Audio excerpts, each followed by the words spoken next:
making stacks of G's, paying your investors with cancers growing in them Cree communities. All the while the world is drowning, trading fossil fuel carbon for them life-giving trees. Man, this world is in need of a revolution.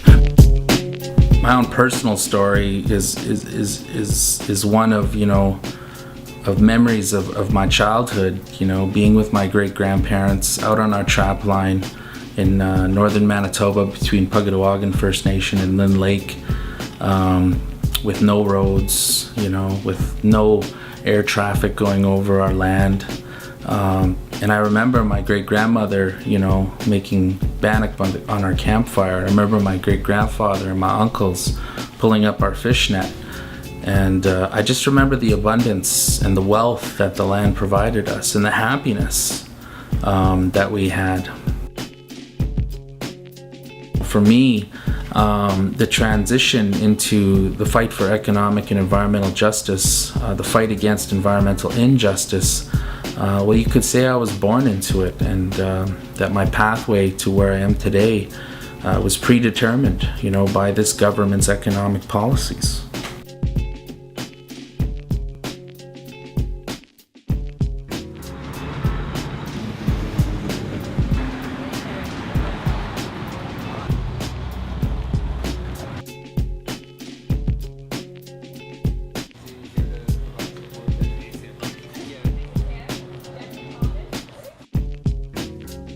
Youth, elders, people fighting for justice, how you doing this morning?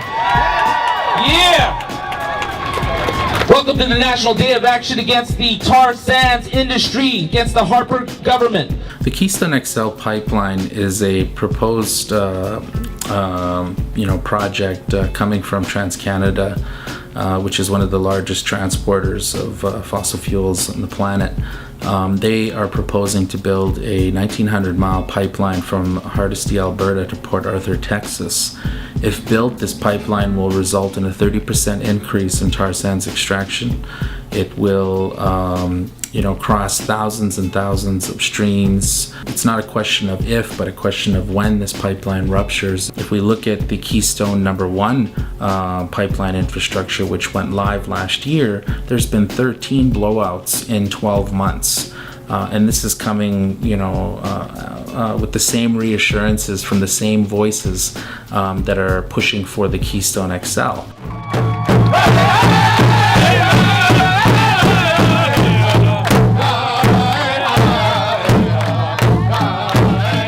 There is no greater representation of the unsustainable path that this country has set upon than the Canadian tar sands. And so, as a father, as a defender of the land, I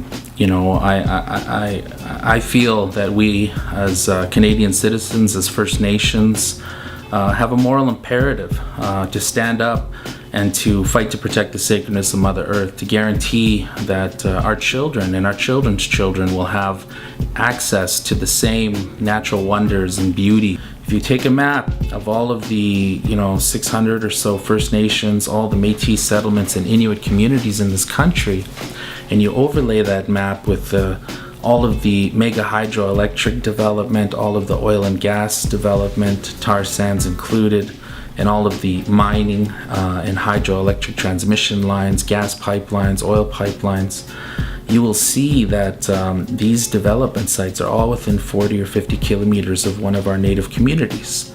And so environmental racism is very much alive in Canada. We also know that this government has actively been trying to stifle the voice of First Nations on the front line of tar sands extraction, who have long believed that the cancer clusters in their communities, in places like Fort Chipewyan, for example, are directly tied to the long-term toxic bioaccumulation and exposure to contaminants coming downstream from the tar sands through the water. It's often challenging, when you're doing campaign work, to maintain that balance, to maintain that dedication, to take that time and play with my sons, to be a husband. Quite often this work takes us all over the planet. It's a big commitment, and quite often I'm away from home.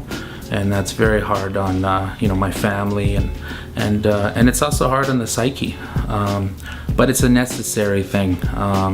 We must stop the Canadian tar sands because it represents the biggest carbon bomb on the planet.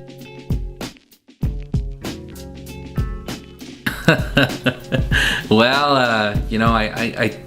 I tell them that Daddy's going to fight some bad guys whenever I gotta be on the road, and so to them, I think I'm Spider-Man or Batman.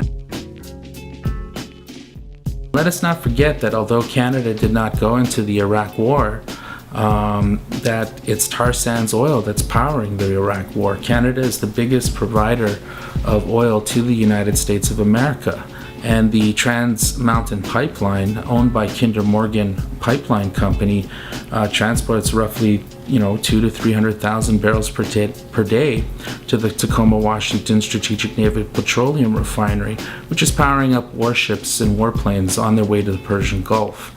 And so, again, it's interesting how things get spin doctored, but it couldn't be more further from the truth. Buying oil from Canada is not ethical.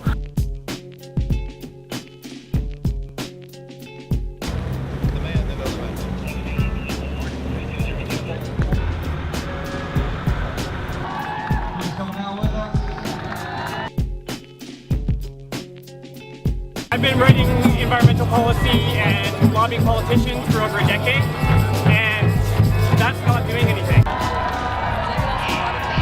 Today was a success. Say what? We're so inspired by the over 200 people that have risked arrest today, that crossed that police line behind me and sent a clear message to Harper that the game is changing.